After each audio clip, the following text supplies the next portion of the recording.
Okay, let's start. Welcome to this Ask the Experts webinar on human rights governance systems. I'd like to start by acknowledging that it might be difficult for you and for us to talk about human rights in this limited context today, when we are witnessing grave human rights violations taking place in real time as we speak.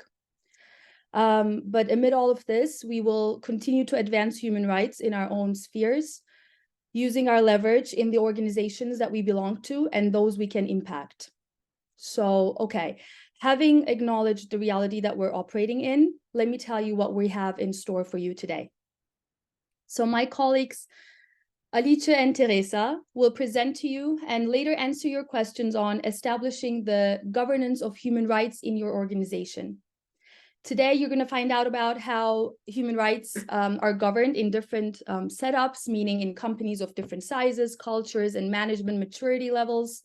And maybe after listening to examples of organizational structures, you may also gain a better idea about which type of a governance structure could be the right one for your organization if you're looking for one.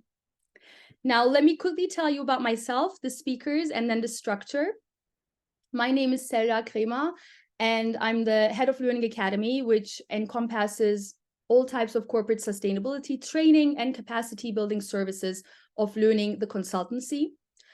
These services range from company-wide employee e-learning courses on human rights or environmental sustainability, to supplier training, to tailored in-person workshops for key functions in a company, such as procurement, compliance, or human resources.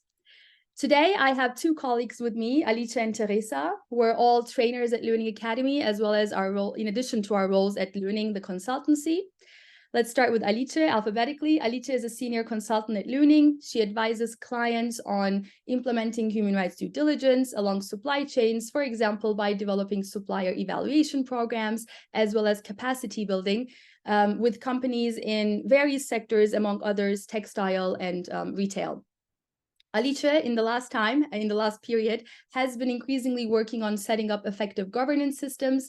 And prior to Learning, she was with the Corporate Responsibility Department of Aldi Süd, Aldi South, GIZ, and a sustainable fashion consultancy. Then we have Teresa. Teresa is our head of consulting. She's been with Learning among the three of us, I think, the longest for the past 7 years, if I'm correct. And Teresa is a lot of clients' go-to person when it comes to setting up the right internal structure for implementing human rights due diligence, as well as engaging with internal stakeholders for a smooth implementation of human rights. And before Learning, Teresa was at H&M in an operational role.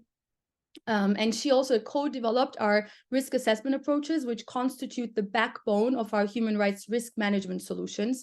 And today she'll share some of that experience advising companies with us. Now, a minute about the structure of this webinar for those of you who are not familiar with it. So our Ask the Expert sessions are short, they're compact, they're to the point. We don't bore you with 90-minute long presentations based on slides. This session today will take 45 minutes and 5 of it is already gone. And in the first 20, I'm going to ask my colleagues a few questions to set the scene and hopefully spark some thoughts in you as well. We want to make it as interactive as possible, and we're really here to answer your questions. So in the second half of the session, meaning the last 15 to 20 minutes, we'll have you ask questions, and please do that in the chat, not in the Q&A window. Please do it in the Q&A window, not in the chat. And if you're interested in what others have asked, please upvote those questions so we know which ones to focus on. Okay. With that, let's start the session, the live Q&A session. So the idea, let me tell you a little bit about the background story. So the idea of having this session on the topic of human rights governance actually came about after 3 client projects. So we had, they were all in-person workshops with companies that were looking for support in establishing the right human rights governance systems. So Alice, Teresa, with a few other colleagues, they developed a tailored or several tailored interactive workshops that brought together different functions in that company that are key to implementing human rights. And then they defined the different roles and responsibilities in relation to human rights, and also a draft human rights governance structure for those clients. And then 2 weeks ago, we had the human rights officer training at our office. And that's where a group of senior sustainability professionals, legal and compliance officers, and human rights officers from large corporations came together and participated in this session at our office, as I said, in Berlin. And as part of that one-day training, we discussed in depth the roles and responsibilities of a human rights officer and helped them develop their individual roadmaps in that role. And then also planted the seeds for a human rights officers network. And to be honest, because the how it went really exceeded our expectations, we're now going to offer it again in March 2024. It's a certificate program, meaning you'll receive a certificate from Learning Academy at the end. And we will hopefully, through that second session, also expand that human rights officer network that we have created. Okay, so in this session, we'll be giving you basically a teaser or a preview of some of the introductory discussions and also the general insights coming out of those workshops and exchanges. Now, to talk about who will implement human rights in an organization in practice, we first need to look at what it is in theory, meaning what are the legal requirements, if there are any. So the first question goes to Teresa.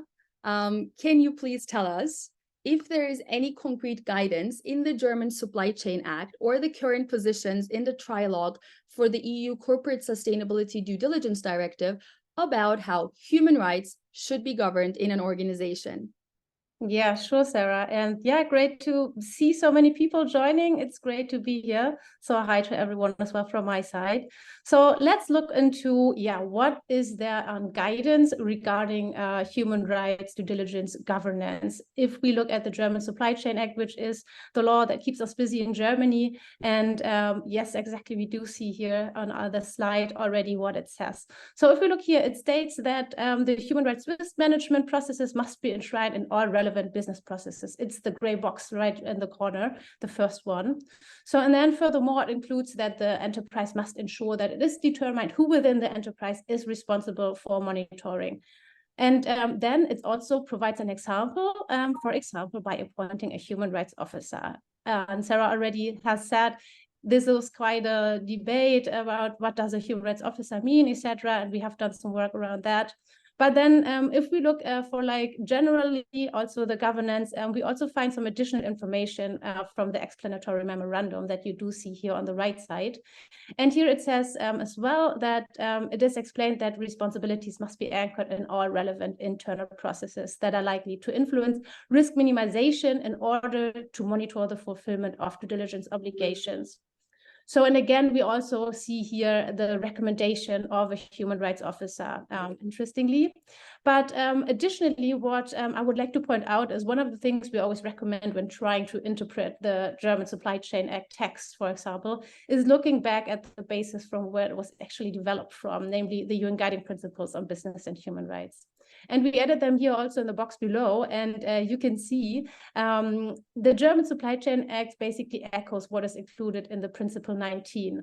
But I want to point out two interesting things here. So it also here focuses on effective integration. As well as you can see in the second bullet, the expectation that internal decision-making, budget allocation, and oversight processes need to enable effective responses. And therefore, it provides us with a reasoning that goes beyond monitoring, but looks at an effective setup, which I think is quite interesting. And so far for the German Supply Chain Act, where it stems from, but of course we also have the developments on the EU level. And let me also provide you with a snapshot here, and we can look at the next slide here.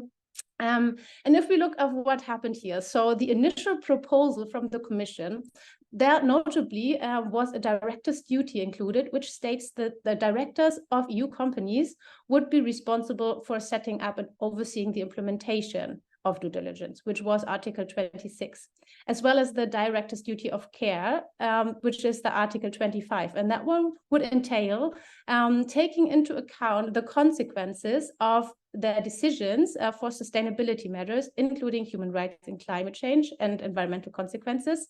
So this is quite a hot topic, actually.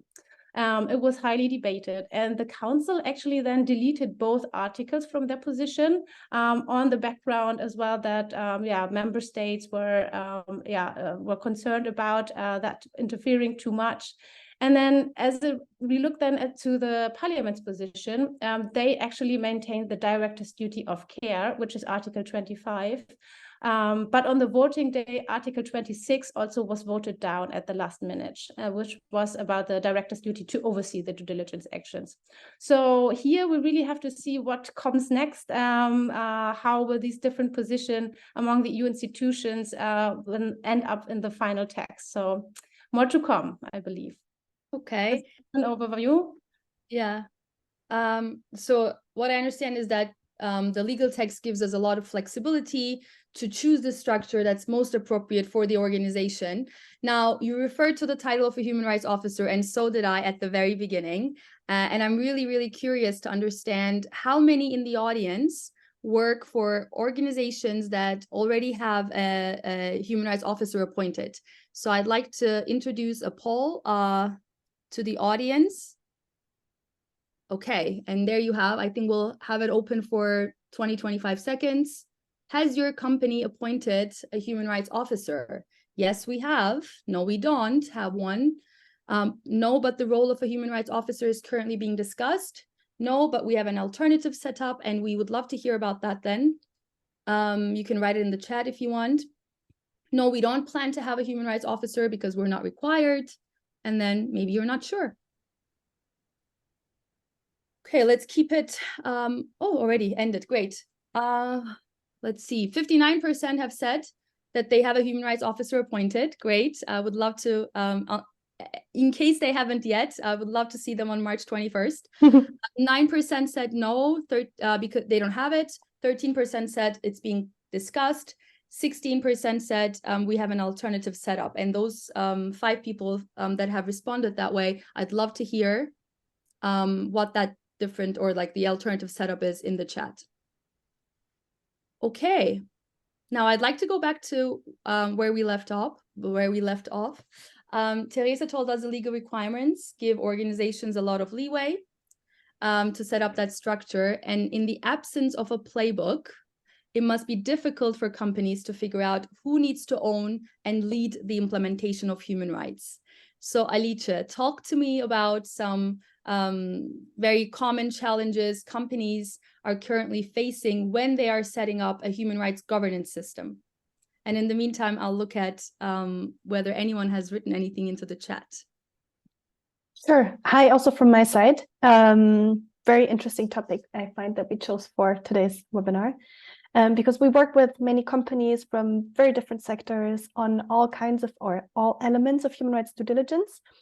But something that often comes up, even if we help the company with a risk analysis or a code of conduct or a human rights impact assessment, what is often a topic is the governance. And the companies might not actually call it that way, but they will say, who do we share this information with, or who needs to be consulted when setting certain processes up, or who has the data to conduct a risk analysis. Very importantly, also, who has the final say in case of a dispute, for example. So the topic of governance is really an underlying topic that forms somewhat the basis for a successful implementation of human rights due diligence. And the challenges, coming back to your question, Sarah, can be manifold. So a classic one, obviously, is that the topic of human rights was taken up by one department and now needs to be implemented throughout the company. And we have a client, for example, where the buying department took up the topic, but the rest of the management doesn't really recognize the relevance of the topic. Same goes for sustainability departments, which is also often the case, who are the experts and have the ideas and the expertise, but the operational departments, such as buying or HR, don't really see the topic as their responsibility. So there's a mismatch there as well. And this can be especially challenging if there's no backing from the top management, or if the company is very decentralized and there's no overarching functions coordinating a risk management. And many companies, or I mean, we hear this also from our clients, many people look for the perfect blueprint of a governance system that they can just follow. And I'm sorry, but we don't think it exists. And the needs of a governance system really change over time and situation, depending on the maturity of the company's management system overall, the organizational structure, the size. So for example, if it's an international corporation or a mid-sized German company, and it also depends obviously on the risk disposition. Are the human rights risks in your own operations? So then it's rather your HR department maybe that needs to step up, or are the risks in your supply chain? So then you would need to find an alternative setup. So all of these dimensions really bring different challenges with them. And another example is maybe on a more personal level. In some companies, it might be the compliance officer who takes this topic up due to personal interest, maybe even, and conviction. And in other companies, it might be the head of the buying department, which is also the case with one client. And in other companies still, it's then the risk manager because they already set up, a risk management system and they're like, okay, I know this topic, hand it to me. And as a side note, sorry, Sarah, I think I just want to add this too, that there is a challenge, a very practical challenge that most people are faced with, that is finding the right people sometimes, be it inside the company or also finding new staff, which can be challenging. We heard from a lot of our clients. And we know that BAFA, so the implementing agency from the German side, also has been asking companies throughout the year to explain their responsibility setup, aka their governance system for human rights. So that's something that is coming up more and more. But a part of BAFA asking for the qualifications of people, it might generally also make sense for companies to get help for capacity building through training, which is where we've also seen the biggest growth and demand recently in our work, be it personal or tailored in-person trainings for procurement departments, or more generally just e-learnings informing all employees of a company about its human rights strategy.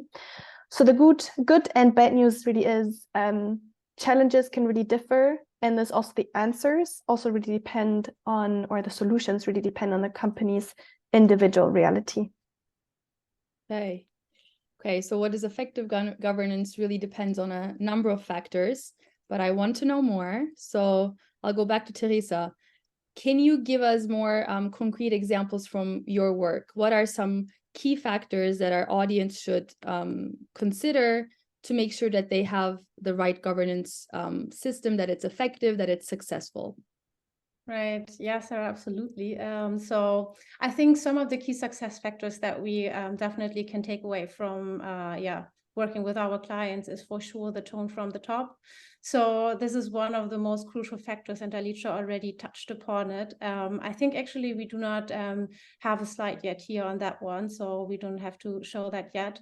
But let me just share a bit with you on what we experience here. So quite often it is the case that people from senior management or from the C-level, they actually, or from the board, they actually have not really, they're further away from all the processes, right? So sometimes it's really the case that they do not know about the scale and scope that's setting up in the first place a risk management system for human rights due diligence, what kind of scale and scope that brings with it, right? So this is something where I do see this is a real success factor if there's backup from the board. This can really kickstart internal conversation and signal the importance of the process. And then, of course, it's also important for decision making on resources and setting strategic priorities.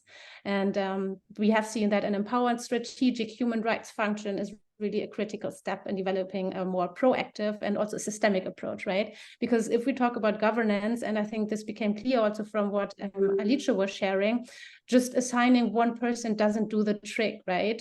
So here, this is really something where we have to always emphasize and also do that in our work with our clients as well, that it is important that whoever is appointed as HRO also needs support from a diverse and multidisciplinary team with a specific skills related to the company's context and what is relevant for them regarding the points from the German Supply Chain Act. Just to share a bit about that. But let me stop here and let me know if you have any questions regarding that. So you said cross-functional support, right? So what do you mean by that? Which functions are key? Does it differ? And I guess that was partially answered as well, from one organization to another, and then how? So I can imagine procurement probably is almost always relevant, but is human resources always very relevant? Is IT always very relevant? Like, how about other functions? Yeah. So this is a really good question. And we also have heard already some example from Alice. So what is meaningful for you? You will have to do a stakeholder mapping. And that's also what we were already sharing. This is how we have been working with clients in the past as well, sitting together on workshops, mapping out the different people, because really building alliances through internal stakeholder engagement is a key success factor. And we also have seen cases, right, where the role of the HRO falls into the lap of a person who is then supposed to do that on top of what they're actually already doing from day to day in their work.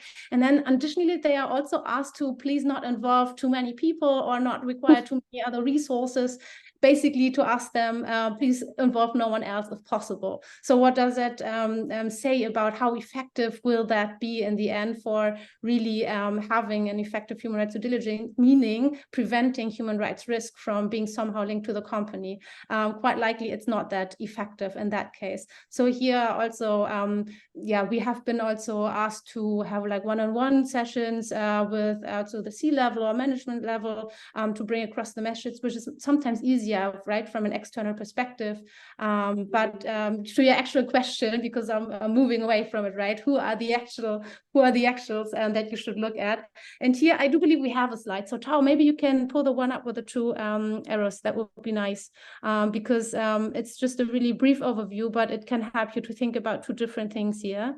And on the one hand, we have those departments whose decision and action may potentially or actually have an impact on human rights, such as human resources, purchasing, sales, etc. And then on the other hand, you do have the ones that are involved in the coordination, which is the arrow on the left. Actually, I told it the other way around, but these are like the two differences, right? You have the ones where the overseeing, and the other one where you really have like people that are needed operationally. And how you find those people, I want to share like the 4 dimensions, additionally to the RACI logic, which is commonly known as well. We also work with these 4 questions, like who, what, why, and how. So who are actually motivated managers with a highly personal commitment, because this is needed, looking at the topics that we're working on, and also knowing people in the field that we're working with. Many of them are personally also quite motivated, value driven, and that does a lot to help the case and be effective also in onboarding others, right? And then also to ask which departments have a strong influence in key decision making, etc. And then looking at the what are the most important roles and responsibilities for the functions? What are we actually expect them to do? Is it a coordinating role? Is it something operationally, etc.? So that is the what. And then looking at the why, it's also the question on where does our company stand? And we're coming back to what Alice was already referring to, right? What is our current status? Are we just starting with human rights due diligence? Have we practiced human rights due diligence as such under that umbrella before as well? Where have we have the highest knowledge? So this is also something to consider. And then latest also the how. And that's also related to your individual company setup. How can shared responsibility for human rights be established? And this also goes beyond specific roles and responsibilities, but it's also about company culture, etc. Right? So something that cannot be standardized anyways.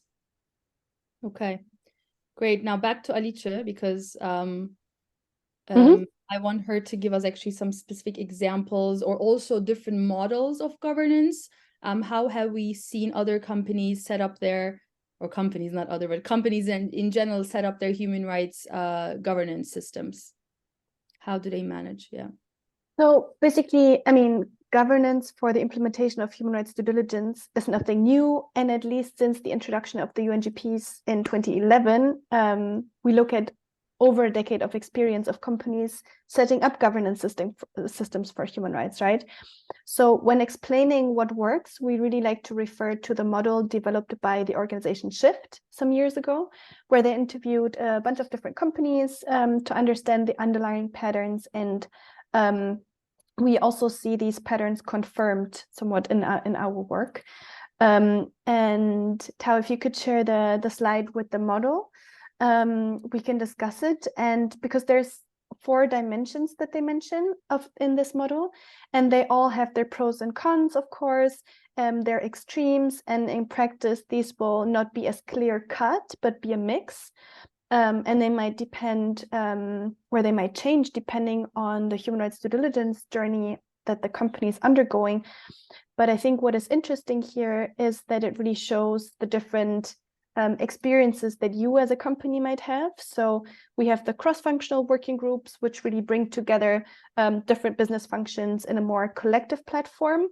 There, it might sometimes be challenging because it's a lot of people and everybody has an opinion, so it might be hard to take decisions.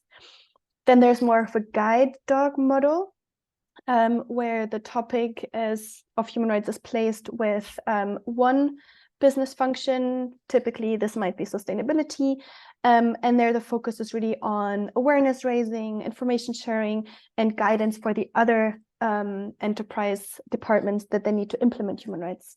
There's the guard dog model, which is really more a compliance-driven approach that places emphasis on oversight. And then we have the last model, which is really about separate responsibilities being allocated in different departments, which makes sense if the company is already quite good at human rights due diligence and all the departments know exactly what they're supposed to do and are also good at doing it and don't need as much guidance anymore, maybe. And many companies, and this is what we also see in our work, might start with a working group. And I've seen this also in the questions that were posted in the FAQ or Q&A, that this is also the case for you in the audience. Many companies might start with a working group when it's also not so clear who should take the lead to kind of like set up a structure. Others might place the topic with existing teams, such as the sustainability department that has dealt maybe with the topic also in the past, because that's their expert role. And for others, they put it with the compliance team, as there's no sustainability department. Maybe it's for them really more of a basic compliance exercise. And for some, the topic of human rights, as I said, has long been addressed. All departments know exactly what they're supposed to do, take their responsibilities very seriously. So then it also works if all departments just do or like implement it in their own way. But as mentioned before, this model, or the model that fits best to your company, really might depend on the stage of implementation as well as the structure of your company. If you're very decentralized, centralized, and we have clients that fit into all of these categories, but usually it's a mix, between, for example, the guide dog model and the working group, and maybe sometimes it's more the guide dog model and then the implementation in the different departments, which would also then be the synergy. So it really depends. I hope this was concrete enough. Good answer. Yeah, I'm satisfied. And I see that Magnus, for example, wrote that they have a setup where they have 4 business areas that all work with the group CSR to implement human rights at their respective business. So we see examples also from the audience right now. Okay, but I don't want to just hear from one person, but all of you. We heard from Alice. Now let's hear from you. It's time for the second and last poll. Please, let's have the poll first of all go online, and then tell us which department has the main responsibility for implementing human rights in your organization. And if it's other, please feel free to, again, share in the chat if it's another function or structure. We're very interested. And I think at the HRO training, the Human Rights Officer training, we also saw that it was like 50-50 compliance, legal on one side, and then sustainability on the other side. And then if it's more compliance, and I feel a bit more at liberty, comfort to say this because I used to be a corporate lawyer, then the compliance legal people need to adopt a human rights lens to implementing human rights due diligence. And then we have workshops that we do with compliance people so they can be a little less compliance minded, a bit more human rights minded. So we have human rights training for legal and compliance professionals as well as a workshop. Okay, now the results. Alice, Teresa, are the results surprising? 25% compliance legal, actually lower than I thought that would be. and 39% sustainability, then 18% cross-functional working group. And what's other? I'd love to see because it's 20, almost 20% of the people of the audience said other. So I'd love to hear about that. Yeah. Not Okay. a surprise for me, actually. Oh. But it's interesting because then probably also the cross-functional committees or working group are sometimes also led by the sustainability department, or they're the ones organizing it, or they're the sponsor for the working group. So that would also be interesting to kind of hear how that relationship is. Yeah, I agree. I think it's also quite what we see in our daily work as well, right? And quite often, I think here it shows compliance. It's a law, so that's why this is quite often the reason. And then CSR sustainability, because they have been working on the topic the longest. It's quite something that we do see a lot. And I mean, it makes sense, right? Looking from that. Okay, I think we're already overdue in opening it up to Q&A. So I want to open it up now. And actually, I feel like we've already, touched up on a couple of them. But let's again take a look at. So you can please, as I said, upvote those questions that you'd like to hear the answers to. And I'll start with the first one from Christina. Are there formal requirements as to how a human rights officer must be formally defined? For example, if BAFA asks, is a description in the sustainability report sufficient? Should it be stipulated in the policy statement? Again, I think we touched upon the first part of it. What are the requirements, formal requirements? And there we said it's quite flexible. Teresa, Alice, would you like to add anything? Definitely. I think both of us, right? It's a question we have been looking at a lot because currently the BAFA is sending out these requests, as Alicia was mentioning in her input before, right? And then, I mean, if you look at the question and answer section on the BAFA webpage regarding that question, it says that there are no fixed requirements, right? So interestingly, it's also for us to monitor this question from the BAFA and how that will be interpreted in the end. But I always feel like a logically explanation, right, on why that person, and of course this is also based to the insights that I had so far. But if you can, if you have arguments why that person makes sense to be the human rights officer, for example, due to previous engagements and knowledge on that topic, or due to the position in the company that it's enabling it to drive that forward, etc. I like from a, this is of course then now we don't know how that will be interpreted, but to me always, if you can explain it logically, that should be in the sense of the UN guiding principles, if it creates an effective atmosphere, as well as what actually the German Supply Chain Act requires, in my opinion. I agree. What do you think? And I just want to add also that, I mean, we have working groups or human rights officers with clients that are, come with 20 years of purchasing experience and have only like recently taken over the topic of human rights. So of course they have not done a master's in human rights 20 years ago or 30 years ago, which is totally fine, because their experience and expertise in the structure of how, the buying processes works and so on is much more valuable than very theoretical knowledge on, what child labor entails. And it's then more about bringing different people together and building capacity so that people can actually learn from each other, because implementing human rights due diligence is not the same as knowing in theory about, international development law or whatever. So I would also really advise you in the audience, and that's also what we do with our clients, to also be very transparent with BAFA when these questions come, and also say, well, this person is very experienced and very knowledgeable and is going to do a great job in implementing human rights in the procurement department because she or he knows the processes best. And that's sufficient from my view. But yeah, we're also curious to see where this goes. Okay. The next one, Tristan, hi.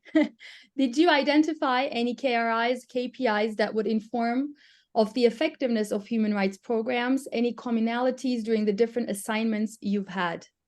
Yes, this is also a very popular question, I'd say, because everyone is looking for the right guidance on how to measure it now in the end, because monitoring in the end has something to do with trying to measure outcomes and impacts necessarily, right? So this is also something to look at. And I have to say also, this is a field of experiment currently because of the different angle of human rights, right? And how to measure that, because you cannot really count the human rights as such that might potentially have been violated. You cannot count the people. Quite often we don't even know how many people are in our supply chains, right? So this is one of the facts that we have to face, and why it's not a standing blueprint that is out there.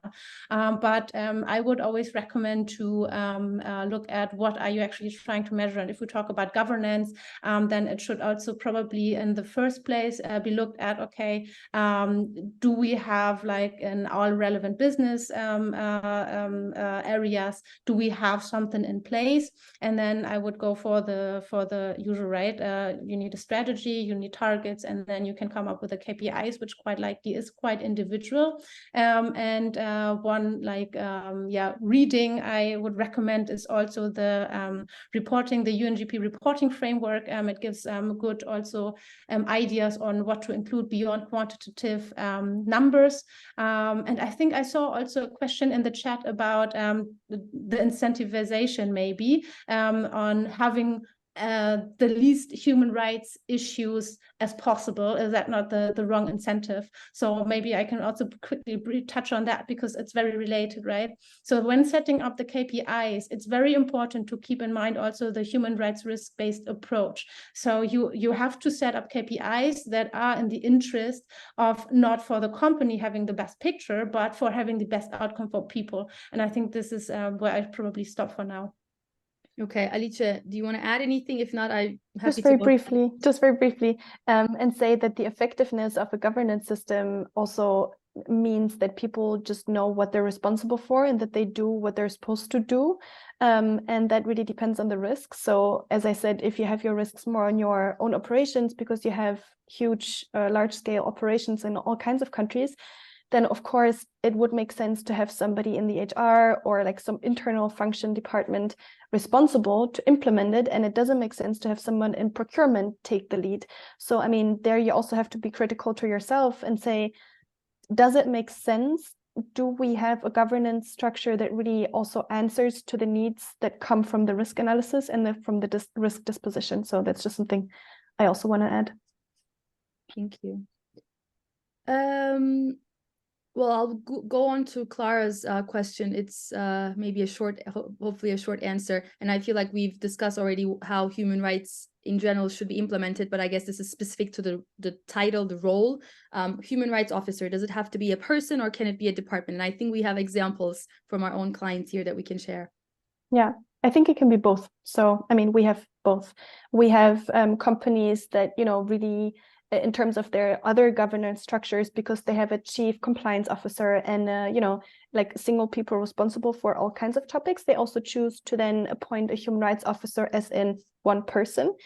And then there's a bunch of companies, as I said, that kind of like start with the task force, and then the task force is the human rights officer role. Or even a department. But if we talk about departments, of course, you can say the sustainability department is the human rights department, but it does sometimes make sense to really also like translate what that means in terms of personal responsibility, because only if people feel personally responsible, they will also implement things. And I guess if you have a department as a responsible department for human rights, then the department's head will be the one that is responsible and will have to go to, you know, the board. We always have the question that we ask, okay, who would the board call if there's something about human rights? And if you don't know, then that's not very good. And if in doubt, just appoint one person where all the information comes together. Because if it's a department or a working group, it might sometimes be very abstract and difficult, especially in crisis management situations. Sorry, I talked a lot. Maybe Teresa. And I was just going to say, we also have clients where the human rights officer title is shared between two people. So that's also an option. Okay, Magnus's question has been upvoted 5 times. So let's look at that, because I think we can only take 2 more. So how should the business approach setting meaningful targets and KPIs. In my experience, many proposed KPIs risk setting negative incentives, such as reducing your human rights cases. Sounds positive, but can also be achieved by simply not looking for them. Exactly. Yeah, I think this is what we have touched upon already in the question before as well. I don't know if that was already satisfying, but I said also, okay, when developing the KPIs, there's also the shift of perspective needed. That is also the case for risk assessments, right? For identifying risk.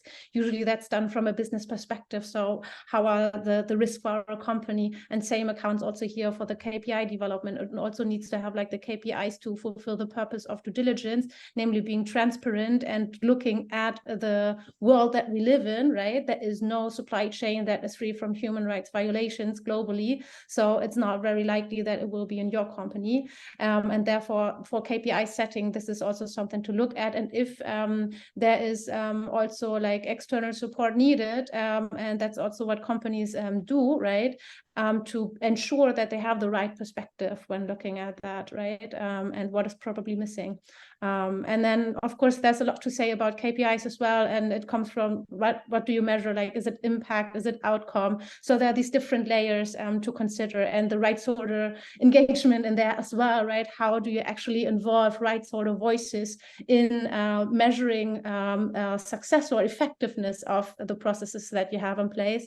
And again, I have to say here there are different developments currently, and companies are experimenting with also including worker voice technologies, including adding sections in their surveys and engaging representatives of rights holders as well. So different ways there, big topic, maybe worth another webinar. It got the upvotes. So I wanted to ask again in case our answers were not satisfactory. Now I'm going to read all 3 questions and you answer whatever you want to. And I feel like the first one is actually, we have discussed this in depth in an exercise at the Human Rights Officer training. But in your opinion, what is the most important task of a Human Rights Commissioner in a company? And we have a list of that, I think, of those roles. Can you share examples on how the board can set the tone from the top? And then last question, how do we, in a low practical way, determine the risk at, for example, a lawyer, a law firm, or a financial company in Germany? All tools that we use, such as CSR risk check, will always find risks. But in our opinion, this should be very low risk. Which tools can we use to help assess? So go for it. You have a minute. I'll take the first one just because it was my favorite answer from the Human Rights Officer training when we talked about all the different roles that the Human Rights Officer can or would have to fulfill sometimes. Somebody said comedian, because you always have to engage with so many different people. You always have to like be nice and engaging and constructive and bring all the different interests together, and always like also be funny and like, nice by doing it. Interesting, likable. Interesting, likable, exactly. But that's just one role. And I mean, the other, this is more of a lie detector, right? Lie detector, yeah. We had lie detector manager. Well, come on March 21st, Sabine. We'll find out more. Yes. Okay, then quickly let me touch upon the last question from Sören, because I believe here there is like different things. The risk assessment is also a very big topic. I believe we talk about it actually in another organized webinar next week with a law firm, Ortlut. So check out our LinkedIn. I think we will post about that there. We will talk about the risk analysis part. But it's true, right? There are on the one hand inherent risk to the sector, for example, or due to the activity that we're looking at. And then on the other hand, there is something what is in place to manage that. And these are 2 pair of shoes, let's say. And this is also how we consider it when we do assessments, just briefly to that. But I think we have like older webinars that you can also check out on our website, I think, on risk assessment and prioritization, especially. Yeah. Okay. Good. Then just a quick summary and then final points. Bear with me for 2 more minutes, please. So we said basically that the legal requirements don't specify what human rights governance should look like, and companies are quite flexible, but then that comes with its own set of challenges, such as finding the right person or the right function to lead human rights due diligence, deciding on what model of governance is most effective, who needs to be involved, etc., etc. And that oftentimes brings the relevant people in your organization, or requires that you bring them in your organization to find those roles and responsibilities together and have their buy-in as that first step. And of course, we also mentioned that sometimes the people that have the expertise, they don't have the resources or the authority or the decision-making power, or the people that have those then don't know much about human rights due diligence. And I think that's where we can definitely help you through, executive briefings to top management, for example. That was a question I think that we didn't answer, but that's one thing that we do, making sure that, the people that make the big decisions, let's say, or the more like company-wide decisions get the right messages and get the right input only to the extent that they need to make those decisions effectively, or, through workshops for suppliers, legal and compliance, or procurement, etc., etc. And we do that for a large number of organizations. And as I think I already mentioned, the HRO training 4 or 5 times, so you know that. If you want to learn more, please, here are our contact details. Tao can put them up. So email me, email us, email academy@learning.org, if that's easier to remember, to explore whether we are a good match for what you need. Now, 30 more seconds. Number 1, we thankfully answered all the questions. I'm very proud of our speakers, but we'll share the recording with you in a post-webinar email, as well as some other maybe documents that we've discussed here, the framework, for example, the reporting framework. And then we have 2 Ask the Expert sessions coming up. So one of them is called, and this one is really good, and I'm moderating it again. So come to that one. That one's called the Corporate Sustainability Roadmap. And we're going to share the top 5 learnings of our team advising companies, and what are the most common risks and mistakes, and what can you avoid. So think of it as the 5 tips coming from the German Supply Chain Act being implemented, and then how can you use that to prepare for the Corporate Sustainability Due Diligence Directive at the EU level. So that's on December 7th. There is no landing page yet. It will be up soon, so you can register. But if you want to be informed about it, then just please subscribe to our monthly briefing.